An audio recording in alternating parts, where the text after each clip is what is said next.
ఇంతకీ జయా బచ్చన్ పంచుకున్న ఆవేదన వెనుక అసలు కారణం ఏంటి? ఇండియన్ సినిమాలో భారతీయత ప్రశ్నార్థకంగా మారిపోతుంది అని Mumbai movie academy of moving images ఉత్సవాల్లో జయ తీవ్ర స్థాయిలో విరుచుకుపడడం వెనుక అసలు కారణం ఏమిటి? హీరోయిన్లు అందాల ప్రదర్శనకు, శృంగార సన్నివేశాల్లో నటించడానికి పరిమితమవుతున్నారు. వీరి పాత్రల్లో అసలు భారతీయత ఉందా అని జయా బచ్చన్ ఆవేదనాభరితురాలు కావడం వెనుక అసలు కారణం ఏమిటి? అంటే కోడలు ఐశ్వర్య పేరే వినిపిస్తోంది. ఒకవైపు దేశమంతా ఏ దిల్ హై ముష్కిల్ సినిమాలో ఐశ్వర్య ఎంత హాటుగా కనిపిస్తుందో, రణబీర్తో ఆమె నటించిన శృంగార సన్నివేశాలు ఎలా ఉంటాయి అని చర్చించుకుంటున్న సమయంలో ఈ వారంలో ఆ సినిమా విడుదల కానున్న నేపథ్యంలో ఇందులో ఐష్ హాట్గా కనిపిస్తున్న ఆశావాహులు ఇప్పటికే టికెట్లు బుక్ చేసుకుంటున్న తరుణంలో జయా బచ్చన్ బాలీవుడ్ సినిమాల్లో చనిపోతున్న భారతీయత గురించి ఆవేదన వ్యక్తం చేశారు.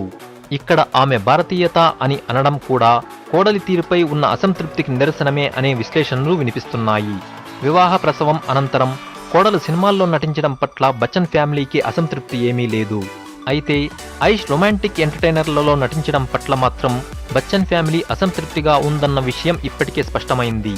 మామూలుగా ఐష్ సినిమా ప్రమోషన్లకు కలిసి వచ్చే అమితాబ్ ఏ దిల్ హై ముష్కిల్ ప్రచారాన్ని పట్టించుకోలేదు. ఆ సినిమాలో కొన్ని సీన్లు ఎడిట్ చేయించాలని కూడా ఆయన ప్రయత్నించినట్లు వార్తలు వచ్చాయి. ఇక అభిషేక్ అయితే ఇప్పటి వరకు ఐష్ తాజా సినిమా పట్ల పెదవి విప్పలేదు. ఈ నేపథ్యంలో జయా బచ్చన్ ఏకంగా సినీ ఇండస్ట్రీ పోకడల మీదే నిప్పులు చెరిగింది. ఇలాంటి ఇండస్ట్రీలో తాను ఉండలేనని కూడా ఆమె అనడం విశేషం. మరి ఇదంతా కోడలి తీరుపై కలిగిన మనస్తాపమేనా?